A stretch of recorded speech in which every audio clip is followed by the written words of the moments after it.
Psalm 145, I will extol you, my God and my King, and bless your name forever and ever. Every day I will bless you, and I will praise your name forever and ever. Great is the Lord, and greatly to be praised, and his greatness is unsearchable.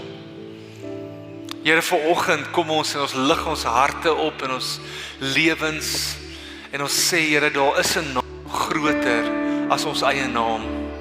Daar's 'n naam wat staan bo elke vrees, 'n naam wat staan bo elke uitdaging, 'n naam wat staan bo hierdie nasie en oor die nasies. There is a name above all other names, above every president, every king, every sheikh, every leader. There is one name, and he is called Jesus. And this morning I want you to know, as we are in our missions month, that we serve a missions God. Ons dien 'n sendeling God, ons sendeling God, our mission God, who took the first mission to come to us. He's the first one who crossed the heavens, who left the comfort of heaven's throne room to become a little baby in a manger, to come on a mission of redemptive love to this earth. And we are recipients of that, but also those who do not yet know him are recipients. And today, as we celebrate our missions month, we're going to have a moment of praying for missions. You'll see all around the hall, these are the most persecuted countries on our continent, places where you are not allowed to share the gospel of Jesus Christ openly. En ons gaan 'n bietjie bid vir hierdie nasies nou. Jy sal sien van die vooraf tot daar agterom is daar nasies vir wie ons gaan bid. En mag die Here een nasie dalk op jou hart druk. Ons gaan so versprei. Vat 'n groepie, gaan soontoe, gaan soontoe, gaan soontoe. As jy nie wil beweeg nie, is jy welkom te bly sit. Maar ek wil jou aanmoedig om te bid. Gaan lees daar's 'n paar feite op. Bid by jouself of bid saam met iemand.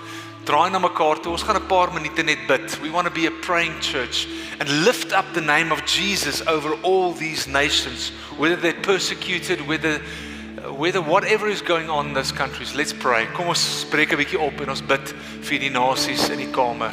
Kom ons bid vir die nasies.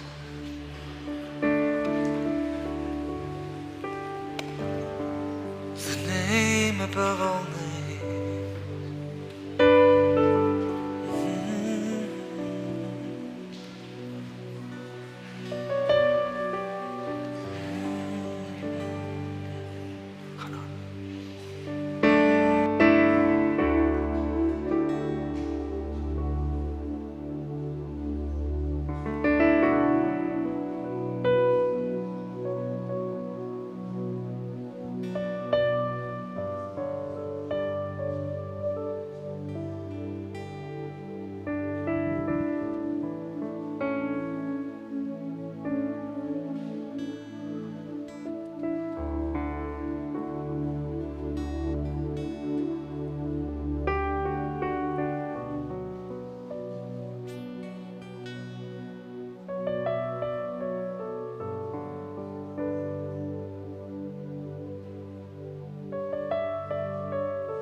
take about 2 more minutes. You can start to make your way back to your seats.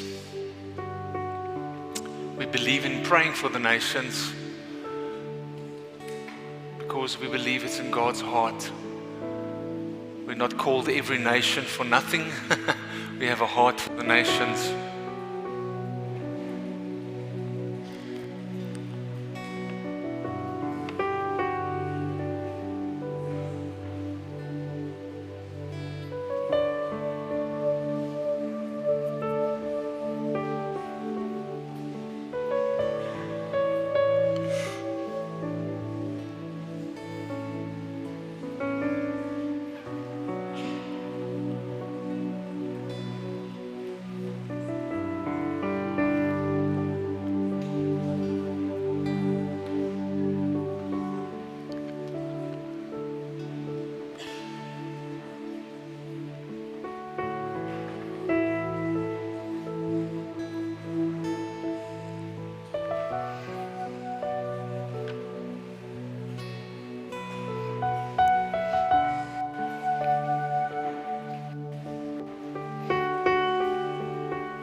Okay. Terwyl julle se plek terugneem, ons kyk 'n video van een van ons sendelinge met naam Trevor. Trevor ken julle baie goed. Hy's in Botswana. Hy kon vanoggend ongelukkig nie wees nie, maar kom ons kyk na die skerm na 'n video van wat in Botswana aangaan.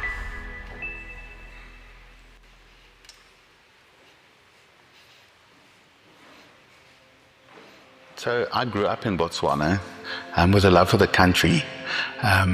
Every opportunity I had, I was in the country somewhere, loving the country. And when I met Jesus in 2008, he gave me a love for the people of Botswana. And the day I met Jesus, 10th of May 2008, I knew he was calling us for Botswana. It's been a long journey of preparation, of equipping, of teaching, of growing, of maturing, where the Lord has now started opening the door, and now we've applied for permits for working, for residency, and those have been approved in a miraculous way for me to be there at the moment. It looks a bit different as what we thought. I'm there and my family's in Pretoria for a season. But we know where Jesus speaks in Luke 4, I think it is, about counting the cost of following him, because there is a cost. It's not at the cost of family. So we are just trusting the Lord in this season until he sees it right to let Karen and Will join me in Botswana. Yeah.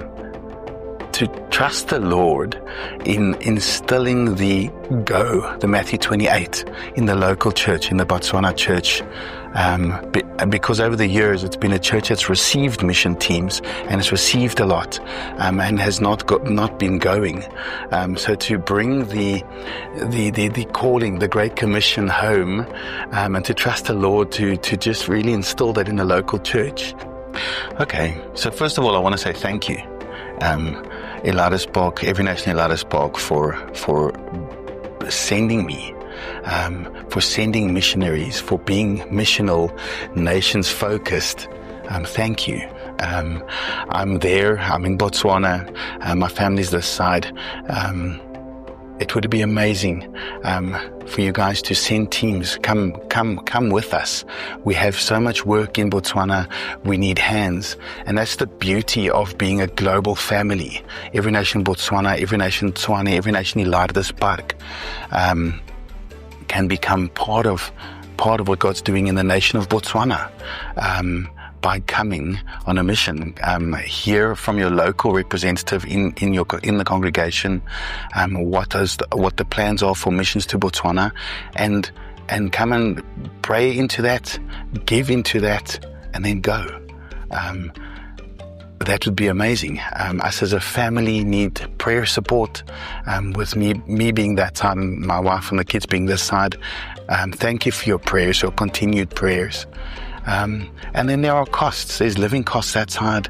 Botswana's living costs are a lot higher than South Africa. If the Lord leads you, get in contact with me. And yeah, there's many ways of partnering with us, of supporting us in prayer, of just becoming part of what God is doing in Botswana. So come along. Amen. Pray, give, go. I want you to say that with me. Pray, give, go. Dis wat ons doen in terme van ons missions. Hier agter my is 'n paar vlae van plekke waar ons by betrokke is as Every Nation Tswane, nie net Ilarispark nie. Botswana, natuurlik in Suid-Afrika, Switserland, Kroasie, as jy nie weet wat daai vlag is nie, Oman, Angola en dan ook in Nederland. Hierdie is die lande waarby ons spesifiek tans betrokke is, en as ons gesels vandag in ons missions maand is vandag ook om te kyk na van die stories wat vanuit hierdie lande uitkom. So today I'm going to share some stories. I'm going to have one or two of our missionaries, not just on a screen, but live, and sharing how can you better pray, how can you better give, and how can you better go with us on these missions. Pray, give, and go. But I started by saying that we serve a missionary God. We serve a God who came to us first. And I want us to look not just at the stories that's happening in the nations, but a story from the Bible out of Mark 5. So if you have a Bible with you, you can open up with me, or you can read on the screen with me as well. Go to your app, go to the physical Bible, or look on the screen.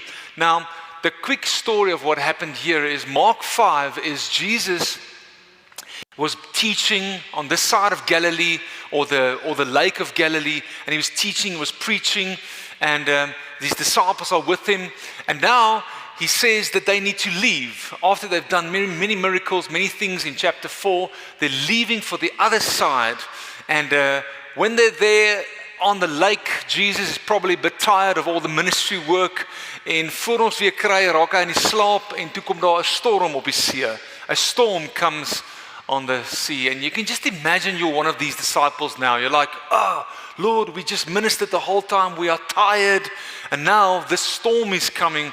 What are we going to do?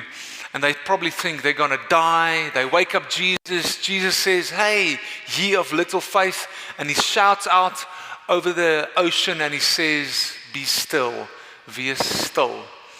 En die Here doen 'n wonderwerk, en hulle kom aan daai kant aan, en nou kan jy imagine, hulle kom daar aan, hulle is opgewonde, nou gaan ons bietjie chill, bietjie die R&R, bietjie downtime hê, en hier kom iemand na hulle toe aangehardloop. Somebody comes running to them, a crazy madman. He's called a demoniac.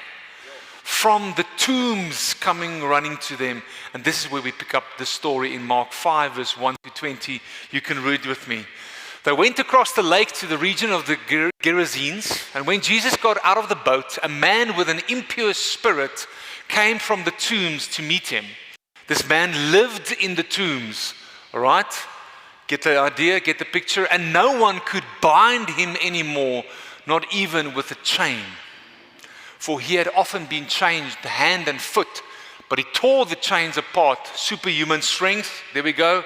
This was the first Hulk, okay? And he broke the irons on his feet. No one was strong enough to subdue him. Night and day among the tombs and in the hills, he would cry out, cut himself with stones.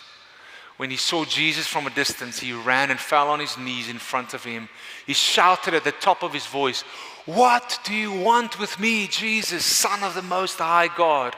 In God's name, don't torture me. For Jesus had said to him, come out of this man, you impure spirit. Then Jesus asked him, what is your name? My name is Legion, he replied, for we are many. And he begged Jesus again and again not to send them out of the area. A large herd of pigs was feeding on the nearby hillside. The demons begged Jesus, send us among the pigs, allow us to go into them. He gave them permission, and the impure spirits came out and went into the pigs. The herd, about 2,000 in number, rushed down the steep bank into the lake and were drowned. Those tending the pigs ran off and reported this in the town and the countryside, and the people went out to see what had happened. When they came to Jesus, they saw the man who had been possessed by the legion of demons sitting there, dressed and in his right mind, and they were afraid. Those who had seen it told the people what had happened to the demon-possessed man. and told about the pigs as well, then the people began to plead with Jesus to leave their region. And as Jesus was getting into the boat, the man who had been demon-possessed begged to go with him.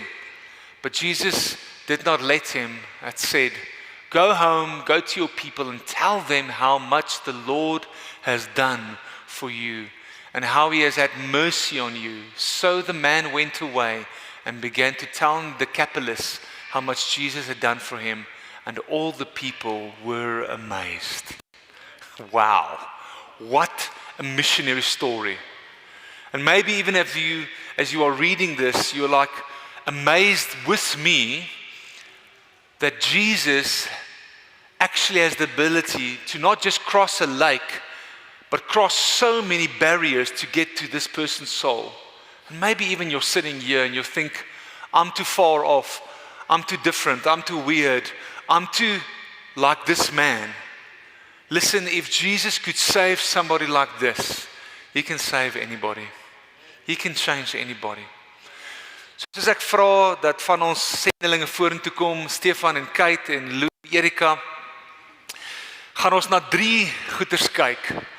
Jesus wat doen. Jesus kruis fisiese grense. Jesus kruis kulturele grense en Jesus kruis ook geestelike grense. 3 grense wat Jesus gaan kruis. Physical, spiritual and cultural barriers he's crossing. But it's such a good and awesome privilege to be able to say welcome to these 2 beautiful couples. Can we give them a big round of applause?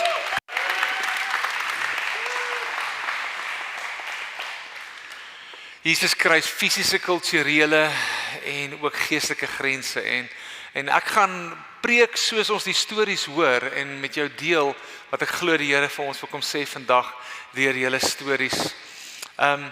Nou julle kan duidelik sien waar hulle is, of ten minste die area van die wêreld waarin hulle is, waar Louis en Erika sendingwerk doen en dan ook Stefan en Kate, julle lyk nou nie soos hulle nie, maar julle is hier iewers in Afrika julle is in Angola en in die suide van Angola en dit is so lekker dat hulle almal toevallig hierdie maand terug is, dat ons hulle stories kan hoor en dat ons deur hulle stories geïnspireer kan word. Nou die eerste ding wat Jesus gedoen het, hy het 'n fisiese grens oorkruis. He crossed a physical barrier. We read there in the first verse that we read, they went across the lake to the region of the Gerasenes. Now the Gerasenes or Gadarenes was an area with 10 cities, the Decapolis. Decapolis, Deca is 10, Polis is polis, is a city. And these were 10 Hellenistic or Greek cities that was in that area. And here's a map. You'll see here at the bottom of the map is the city of Gadara. Die besetene van Gadara is die storie wat ons nou gelees het. And we quickly saw that there was a price that they had to pay because they were on the other side of the lake. They literally had to physically cross a lake, and not just any lake, it was the Lake of Galilee, the Sea of Galilee. And we read in chapter 4 that they almost died. There was a price that they had to pay to get to that place. Now I want to ask Stefan, you guys are now in Angola. There's a certain price that you have had to pay and certain barriers that you had to cross. And I know it's not like a drive to Wimpy. Dis nog 'n entjie om daar uit te kom. Vertel ons 'n bietjie, jy kan Afrikaans of Engels antwoord. Tell us about the barriers that you've had to cross to get to Angola. Ja, die roete wat ons nou teruggery het is basies jy ry Kaapstad toe van Pretoria, Kaapstad en weer terug Bloemfontein toe. So 3357 km. Vat so 4 na 5 dae vir ons om daar te kom. Deur 4 lande, Botswana, Namibië, oor die grens in Angola. En dit is 'n baie goeie tyd vir gebed. Ons beleef dit as jy 4 dae in mekaar ry, is dit 'n wonderlike tyd van voorbereiding. En julle karre hou dit of breek dit soms? Hang af wat jy ry natuurlik, né? Nee. Man, dit is ek moet bely is 'n Land Rover, so op pad hiernatoe moes ons 4 keer gestop het by werktuigkundiges, so ons het so half ingelimp in Pretoria. Maar die Landy was in die ICU, hy het 'n drup van olie gehad, hy's nou weer reg om pad terug te vat. Mooi. So there's a price to pay. Kate, you've been on mission, well, both of you, long before you came to Angola. Pretoria West is 30 minutes drive from here. But before you guys left for Angola, you've been on a mission to the Somali community in Pretoria West. What sacrifice have you had to make to go there week in, week out? And what's the price that you had to pay to cross those barriers? Thanks, Retief. I think the first thing was that in my secular work, I was working for Doctors Without Borders at that stage, and they actually made me aware of people living in my own city who were different to me. They said there's a huge refugee problem in Pretoria, and they actually came to set up a clinic for refugees in my city, and I didn't even know about these people. So I was exposed, and then I started to pray and go to that area, and the more I went, the more I just felt convicted and compelled to pray. And I said, Lord, I don't know what to do here, but you know. And I remember sitting outside the Dutch Reformed Church, which had been bought and transformed into a mosque. And I said, no, Lord, this can't be a mosque. This is a church. And I just prayed. It was during COVID. I sat in the car and prayed. And yeah, God has done amazing things there. And so, yeah, just getting out of our comfort zones and being transformed into another part of our city, we see that there are people that seriously need the Lord. Wow. And it's almost the safety of Pretoria East, which is a pretty safe area. There were some safety issues. You had to step out, get in your car weekly to go there. Was it worth it? Absolutely. Absolutely. I mean, the friendships, the people that I met there that don't look the same as me, don't speak the same as me, but they crawled into my heart, and I want them to know Jesus with all of my heart. Sure. Can I ask you, Louis, you can't drive to where you guys are missionaries. It's quite a long flight. Yes, unfortunately not, Retief. We can't drive there, although we did plan it at a stage, but it would take us 26 days. So we did have to fly 10,000 kilometers, and the same as Stefan said, it's a journey of just seeking Jesus in that, because obviously there's a lot of uncertainties in that going, and even going on that journey of 10,000 kilometers by letting everything go and not knowing exactly what it is, but all that you know that you arrive is that Jesus is with you. Sure. So here's my question for all of us. What physical barriers do you maybe need to cross to get involved with people that doesn't look like you? Or maybe that looks like you, but they do not know Jesus. En om daai vraag te vra, wat se fisiese grense moet ons dalk oorskry? En ons gaan aan die einde van die diens gaan so jou uitnooi where you can go with us on a mission, maybe for the very first time in your life, and to step out, literally step over the border, whether it's the border between Pretoria East and Pretoria West, for instance, or literally the physical border. Ons sê altyd in every nation, the only two things that you need to obey Jesus is a Bible and a passport. A Bible en 'n paspoort. As jy nog nie 'n paspoort het nie, kry eene. Eerste grens wat Jesus oorskry het, was die fisiese grens. Tweede grens wat hy oorskry het, was 'n kulturele grens. We read this in this context as well, that he had to go to an area. He was a Jew, all the disciples were Jews. They probably freaked out. They're like, oh, are you taking us to that area? It's a Hellenistic area, Hellenistic Griekse area, die Decapolis. Man, imagine net, jy's 'n Jood en daar hardloop 2000 varke om jou die hele tyd rond. Onthou, Jode eet nie varke nie, vir hulle is dit onrein diere. Pigs were impure as you can get. And there they step into a region, apart from this demoniac running to them, culturally they had to step over these massive borders. Now, I want to ask you, Erika, you guys have had to step over these borders culturally. You've had to dress differently, talk differently, being in a Muslim country. What have been the price that you guys have had to pay, and your daughters also being here tonight? Tonight, it looks like night. Hier vanoggend. Wat julle moes gedoen het. Watse aanpassings moes julle gemaak het kultureel? Absoluut alles. Ek dink daar's bitter min dinge wat dieselfde is as in Suid-Afrika. My dogters moes hulle skool opgee en aanlyn begin skool gaan. Wat ek hulle wil komment vir wat hulle gedoen het. En Awesome. as julle daar vir hulle kyk, julle sal sien hulle is pragtig aangetrek. Hulle trek modest aan. Party dae moet ons uitgaan met ons serpies om ons koppe om ek wil amper sê aanvaarbaar te wees vir die kultuur. Maar ja, absoluut alles. Ek dink nie daar's iets wat dieselfde is as Suid-Afrika nie. En al probeer jy 'n bietjie Arabies praat, dan verstaan hulle jou nog steeds nie, want ons aksente is so anders. So absoluut alles, ja. Daar's daarom goeie koffie, nee. Daar's baie goeie koffie, ten minste, yes. Okay, dis 'n goeie ding, ja. Sê vir ons, Louis. Ja, ekskuus Retief, ek wil net byvoeg, net om konteks te gee van hoe verskillend dit is dat ons die deursnee temperatuur in somer was 49, voel soos 55. En vir die streek, die dorpie wat ons in bly, vir die laaste 6 jaar het dit nog nie gereën nie. Nie 'n druppel nie.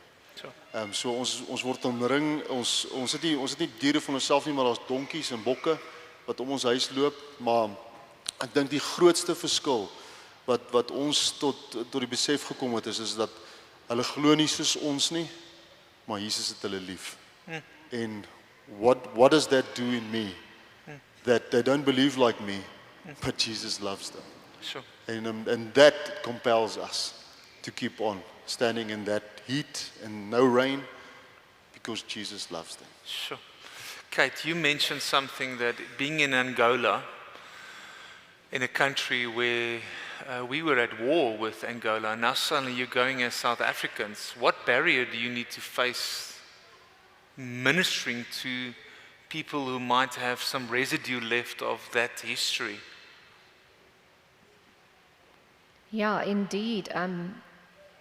It's nice going to a country where people respect you and like you, but we found that when we went to Angola, there wasn't really a good attitude towards South Africa, and we were seen in the past as the enemy, and many people lost their lives in that conflict. And I know that there are people sitting here whose fathers perhaps were involved in that conflict, or maybe even yourself were on the border, and it leaves a scar, and it leaves something, but it's also an opportunity for us to show the love of Jesus and to show that we can overcome all of those things, and forgiveness is a very big tool that can also be used there. So it's for us, we don't see it as a barrier, we see it as an opportunity to engage with them about it, and to ask God to really intervene and bring forgiveness and healing to the nation. That's beautiful. Stefan, can you be a cross-cultural missionary if you have any racism in your heart left? No, certainly not. I always say to people, you going to a different nation to minister the gospel of the kingdom, it's a dual purpose. It's what God is accomplishing in your life and what God is accomplishing through your life. And the motivation is the Father's pleasure, because it's Him who works in us, both to will and to do for His pleasure. And going to Angola, you are confronted with a lot of prejudices that you even maintain in your own country. But the Lord will not let you get away with that. In His mercy and His grace, His word cuts to the division of soul and spirit, and every judgmentalism, every even preference or what you believe, this is how it must look in a different country. He helps you to see that through the glasses of the gospel of the kingdom. That's so good. And then you go in with a humility to say, we want to learn from this culture we are in so that we can penetrate it with the culture of Jesus' kingdom. That is It's so good. all about Jesus and his kingdom. That is so good. So there's even a sacrifice in your own preference. Ons praat altyd van gansies van jou eie dam. Nee, okay, dis nou mense wat soos jy is, soos jy praat, soos jy luister na musiek, soos jy braai. And suddenly you have to cross that barrier. I remember the first time I was on a mission, I was 16 years old, going to Malawi on a mission in Blantyre and Monkey Bay. And the thing that I was confronted as a 16-year-old with was my own pride. A superiority where you think my culture is better than your culture. And that is what missions does. Ek sê mos altyd, disipelskap met sy hele wese, disipelskap is daar om ons dood te maak. Om ons eie ek, ons selfsug in ons dood te maak.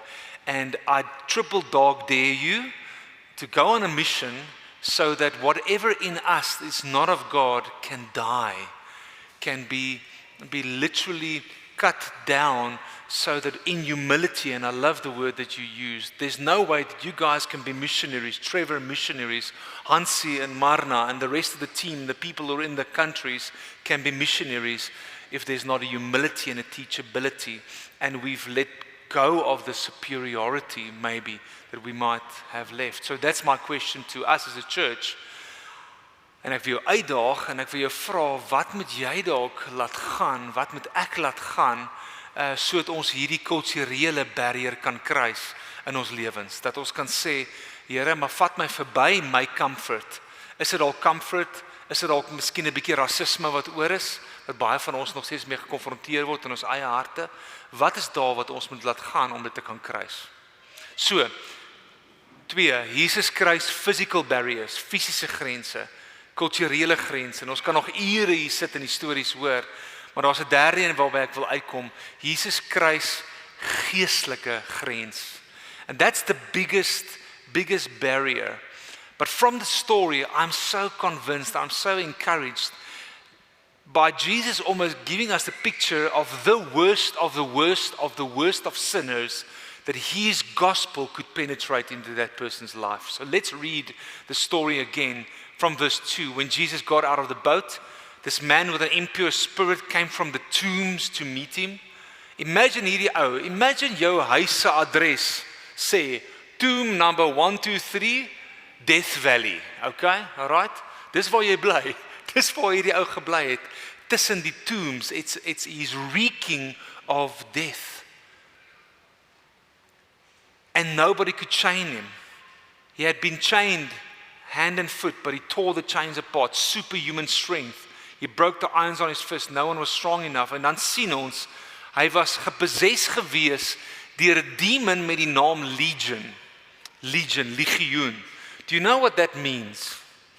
A legion in the Roman times were 6,000 Roman soldiers. So commentators would say that this man was possessed by 6,000 demons. Dis tipies die ou wat jy nie graag wil oornooi vir 'n Sondagbraai nie, okay? This guy was so far off, and then this miracle happens.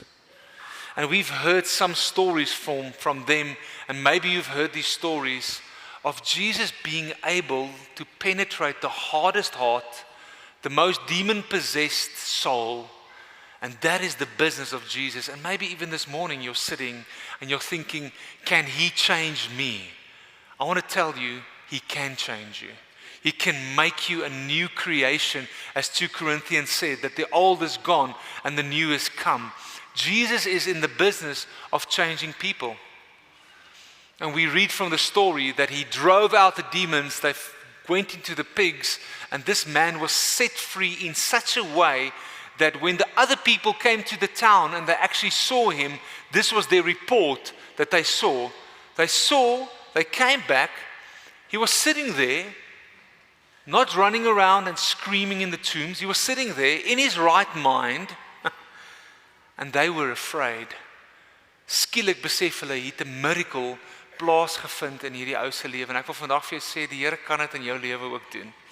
Maybe you've been the outcast like this man. Maybe you had such a terrible past. But you know what? Jesus changes our past to give us a new future. And we'll see in a moment's time what he did with this man. Maar hoe is dit moontlik? Hoe is dit moontlik dat hierdie miracle kom plaasvind? I want to propose the following. Jesus se kruis maak dit moontlik om enige grens te oorkruis.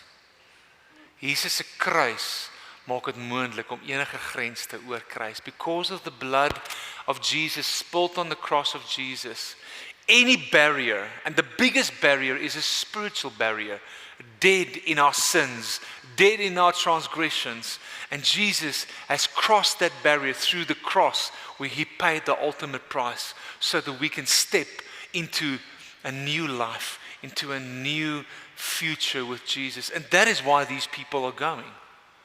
Dis hoekom mense gaan, maar ek wil vandag vir jou sê, jy hoef nie te gaan na die lande waar hulle is primêr nie. Gaan ons op uitreike soontoe, we call it 10 days missions, yes, and let's be a going church, a sending church. Dis wie ons is. We're not just for the comfort of a wonderful hall here in Pretoria East. No, we're going to cross the borders, cross physical borders. We're going to cross spiritual borders and cultural borders. En ek wil jou ek wil jou nooi. Wat gaan jy mis as jy nie gaan uitstap om dit te doen nie? There's something that God has for you on the other side of a mission that will absolutely astound you when you go on that.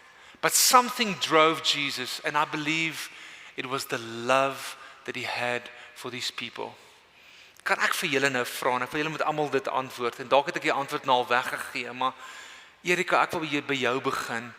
Wat dryf jou om 'n sendeling te wees in 'n ander land waar jy al jou goeders gelos het, comfort, werk, kinders se opvoeding, daar's soveel dinge. Hoekom het jy dit laat gaan? What is driving you daily? I know it's not always easy. It's not easy, Retief, but you know, when you sit across a person from a different culture, a different race, with different beliefs, and you look them in the eyes, and you know that our Lord Jesus loves them, you cannot help but to keep going. You know, there's people that we've met that come to you that we've had, that we've been dealing with for a few months. Yeah, they've come from a lot of trauma, and we sit across them and they say to me, Erika, Miss Erika, you're not just our friends, you're our family. And you know, the love we have for those people cannot come from ourselves. It comes from the Lord Jesus. Sure. And that's why I will go back. Come on. Ja, ek dink ek wil eers sê ek is net ons is net 'n gewone Afrikaanse gesin. Ons is nie spesiaal nie. Ons het gewone werke gehad, ons het gewone dinge gedoen en net die feit dat Jesus ons uit die duisternis uit gered het en dat hy my 'n sondaar soos ek so lief gehad het dat hy volle prys vir my betaal het. En my vrygekoop het, compel my om daai liefde te hê vir ander. En weer eens soos Erika sê, daai liefde is nie iets wat ek vir myself of vir myself kan indring of gee nie, dis net die Heilige Gees wat daai liefde vir ons kan gee vir ander mense. Okay, maar julle was oop daarvoor en julle het 'n lang pad gestap waar die Here in julle harte begin werk het. And it's amazing. Kate, you and Stefan. Yeah, I think for myself personally, it's about Jesus. And the fact that what blesses him is when souls come to faith. And if we really love Jesus the way that we sing about, the way that we say that we do, then we will also love souls and want souls to meet him. And that should be die dryfkrag that you were talking about. We are compelled by the love that Jesus gives us, and we pour it out because of that. Sure. Yeah, amen on what the previous three have said, but I also want to add the grace that the Father gives to pray the prayers that set you on the pathway that He has prepared for you before the foundations of the earth. And that prayer basically starts with Mark 8:35. If you seek to save your life, you will lose it. But if you lose your life for my sake and for the sake of the gospel, you will find it. Come on. So if we pursue a life completely focused on what His will is, we will find it, but it will cost us to forsake all that we have. It will cost us to lose what we think was precious, so that we can find a life that glorifies Him. Come on. And that life is entirely compelled for the lost. Because that's why Jesus hung on the cross, to have the name of every person in every nation, in every household on His heart and say, Father, it's for them that are doing it. And I want to reiterate what Louis said. It's not about the competence, the training. It is about the availability and the obedience that flows from an intimate love relationship with Jesus. Yeah. Then you say, King, deploy me in your kingdom where you want, how you want, in every manner you want. Yeah. And if that causes us to give up everything, it's because we love Christ. That is For amazing. no other reason. That's the sermon. That's it right there. 2 Corinthians 5 verse 14 says, for Christ's love compels us. You've heard them use that word. Dit dryf ons, dit dring ons uit die Afrikaans, because we are convinced that one died for all and therefore all died. And He died for all, and now listen to this, that those who live should no longer live for themselves, but for Him who died for them and was raised again, right? Raised from the grave again. Sure. How amazing is this? So I want to end with this question then. Should all of us be going full-time like they are? Some of you, yes. Some of you, maybe God has been calling and tugging on your life for a very long time. Some of you sitting here, you are currently, you're not on stage, but you are in the mission field. In a moment's time, we're going to pray for you. Or you come from the missions field, we're going to pray and honor you as well. But here's an amazing thing of what happened here in this scripture. In verse 18, as Jesus was getting into the boat, the man who had been demon-possessed begged to go with Jesus. He wanted to become the missionary that goes with Jesus into wherever Jesus wanted to go. But listen now, verse 19. But Jesus did not let him, but He said, go back to your home, to your own people, and tell them how much the Lord has done for you, how He's had mercy on you. So the man went away, began telling in the Decapolis, these 10 cities. He went away and he became a missionary in his own hometowns. And all the people were amazed. He became the testimony. So we always say we're like a bow and an arrow. Some of us are the bow and some of us are the arrow. We'll always be a sending church, the bow. But some of you are the arrows. Here are some arrows. Trevor's are some arrows. Hansi, Marna, Philip, the rest of the people who are in the nations, they are arrows going. But there are moments that you're going to become the arrow for a 10 days mission or a day outreach. Be part of what we are doing. We are all missionaries, whether we are staying or going. Kan ek dit gou weer sê? Ons is almal sendelinge, of ons nou gaan en of ons nou bly. We're all on a mission. And therefore, remember we said pray, give, and go. We've prayed. In a moment's time, I'm going to call you to go on a short-term mission. I'm going to have Evan come up in a moment's time. But now I want to challenge you to give. To give. If it's possible for you in any way to step out in faith, we have what we call reach partners. Would you mind taking out your phone quickly if you brought your phone to the church and quickly scan that QR code? If you scan that QR code, there will be one page that takes you to another page where it will say, I want to become a new partner or I want to increase my partnership. You'll see there's 2 tabs there. Reach partners. We have currently 31 reach partners within our church. People giving monthly towards missionaries and church plants that we are supporting, those church plants that's in our movement. And we want to call you to become a partner. Some people give 50 rand a month, others 100, others 1,000 rand, whatever is above your tithing and offering, where you step out in faith and say, Lord, I want to start giving towards missions. Either increasing if you're already a partner, and thank you for you who are partnering. So we've got 31 partners currently, and I'm trusting the Lord to up that to at least 50 partners. And you are sitting here, and go and take a moment.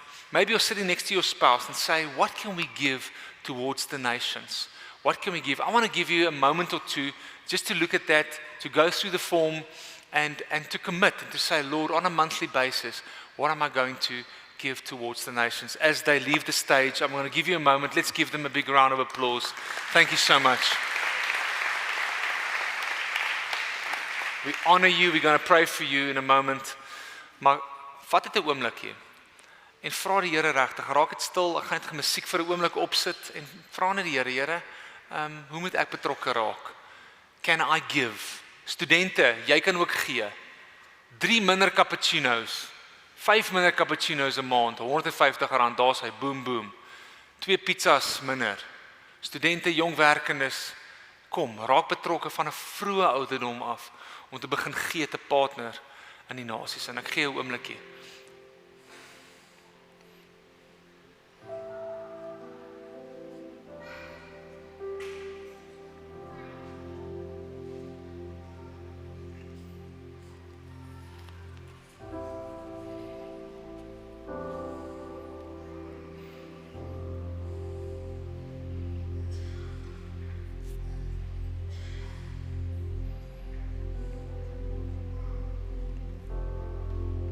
Selfs uit jou besigheid ook gee. Ek en my vrou is al jare lank partners. Jy kry reports, jy sien wat aangaan in die nasies, jy is deel daarvan, we celebrate you. Ons het besluit, ons kan nie net alleen gee nie, ons besigheidjies ook gee. And it's amazing how God has just blessed us and came through for us. His heart is the nations. Let's put our money where our hearts are today as well.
Right, you can continue with that. I've asked Evan dat hy 'n bietjie met ons kom deel wat gaan aan in Pretoria Wes. Julle het nou gehoor ons al gepraat het oor die Somali gemeenskap wat daar is. Vertel vir ons hoe lank julle al besig, die groep, hoe groot is omtrent die groep wat daarbey betrokke is en wat doen julle daarso? Dis reg, ja. Retief, dis amazing wat die Here gedoen het. 2 jaar terug het jy en Kate en Wes ons Pretoria Wes toe gevat, want jy het vir my gevra, wat doen, jy weet, is ons betrokke in Pretoria Wes, doen ons iets in Pretoria Wes, en ek sê, ek het nog nooit iets van Pretoria Wes gehoor nie. En Kate was daar gewees, soos sy nou gepraat het, en toe ons die dag Pretoria Wes toe, ons het daar begin bid. Ons het eenmal 'n week begin bid, ons het met staf begin bid. En die crazy ding vir die mense wat hier gesit het, en wat julle vertref gesien het, het almal deur Pretoria Wes gekom. So Pretoria Wes is soos 'n trampolien. Jy gaan stap daar, begin bid, en dan skiet die Here jou waarheen jy moet wees in die wêreld. Maar ons het begin bid, en toe dit uitgekring na trauma klasse wat ons vir die Somaliese vroue kon aanbied, wat Sumi en Adel om mekaar gesit het saam met Kate, en ons kon as dames uit ons gemeente uit gaan om dit te doen. Dis tussen 6 en 8 weke, en daar het ons saam met die Somali Association begin werk. En toe het ons begin van hierdie jaar, het ons begin kyk na om Engelse klasse vir Somaliese vroue aan te bied, en ons het ons betrokkenheid in gebed begin fokus na engage toe. Met ander woorde, ek sal graag met jou wil praat oor Jesus op straat. Dit gaan nie net meer gaan oor kom ons loop en bid nie, maar dit gaan bietjie meer engage wees. So tans het ons seker ons is maandag aande bid ons, dan is ons seker omtrent 12. Sit graag 'n slide op van wat julle doen tans. Daar sy.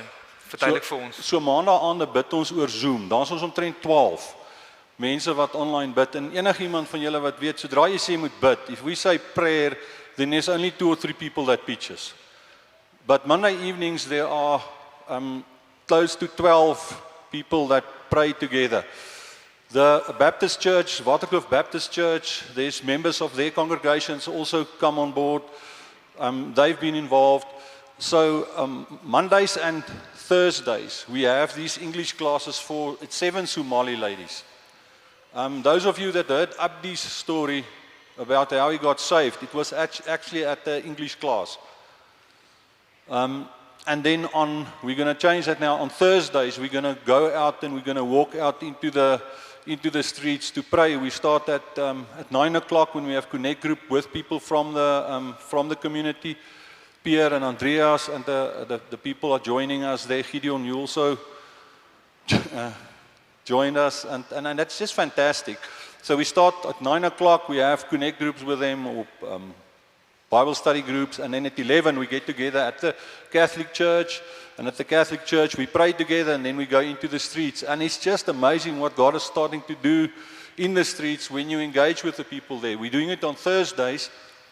Want donderdag is in terme van hulle voorbereiding, van moslimse voorbereiding, 'n minder belangrike dag as Vrydag, want ons wil regtig graag met die mense praat. Maar as hulle op pad mos toe is, dan luister, jy weet, ek is op pad mos toe, wie moet nie nou stop nie, as jy aan my gaan raak, gaan ek onrein wees, jy weet, dis daai tipe van dings. Dit is awesome. So, hoe kan ons kerk betrokke raak? Daar's 'n spesifieke uitreikdag as jy wil kom kyk, en dis vir ons jou challenge to pray, give and go. This is your first step to go. Tell us about this day. Ja, ek is so opgewonde. Volgende Saterdag, 11 uur. Ek wil julle uitnooi om ons te kom join. So wat ons gaan doen is, en nou moet nie benoud raak nou oor wat ek nou vertel het nie. Wat ons gaan doen is, ons gaan by mekaar kom by die Katolieke Kerk in Littigstraat. Ons gaan saam bid. En dan gaan ons by 'n Somaliese restaurant in Pretoria Wes eet. En dis dit. So dis vir enige iemand, want ek wil jou blootstel aan daai area, ek wil jou blootstel aan die mense. Hier's die crazy ding julle. Die meeste van ons praat Afrikaans. Jy gaan nou na daai restaurant sit en dan gaan Somaliërs wees wat jy gaan bedien wat Afrikaans praat. Hoe kan ons nie gaan om die evangelie te kan gaan oordra aan mense wat Afrikaans praat nie? So ek is regtig opgewonde, die detail is daar, julle kan uitreik na Adelie toe daar, so daar's die nommer, maar ek sal graag soveel as van julle daar wil sien. As daar genoeg is, dan sal ons na die ander restaurant toe ook gaan. Daar's genoeg restaurante, daar is goeie restaurante, jy hoef nie benoud te wees nie. Okay, great. So, volgende week Saterdag, enigiemand is welkom. Ek gaan vra dat julle tweeetjies Adel en julle net hierso na die tyd is, dat mense met julle direk kan kom praat oor hierdie. Ons gaan die diens afsluit. Ek gaan vir Franso graag aan julle voorstel en om ook vorentoe nooi terwyl hy vorentoe kom. Kan ek vra dat die Meiburgs vorentoe kom, die Van der Bergs vorentoe kom, everybody who are missionaries. Karen, are you here? Where's Karen? Karen and Will, are they here this morning or not? Just to represent Trevor, I'm not seeing them. And then any of you, I know Pierre, julle was in die lande gewees, kom julle asseblief ook vorentoe.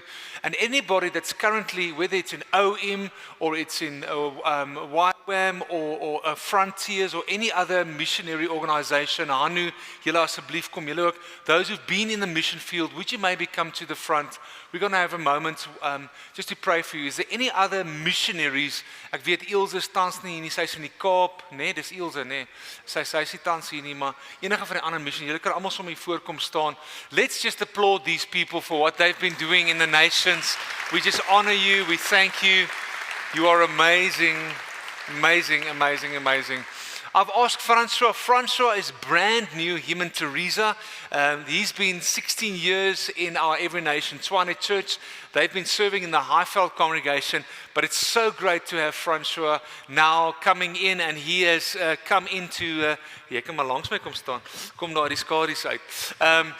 Francois is my brand new executive leader. He's standing next to me to help execute what we do in the congregation. He's got a brilliant executive brain, but he's also our reach coordinator. That's why I want him to come and that you can see that this is our guy who organizes and helps facilitate and coordinate all the different missions in our church. If you have a heart for missions, you want to become part of our mission team to help organize our missions, come and serve in our missions team, also come and speak to Francois afterwards. He's well dressed as a nations person today, so you can't miss him. But we honor you, Francois. Thank you for leading this ministry. And would you pray over these beautiful missionaries? Would you stretch out your hands and let's honor them in Jesus' name.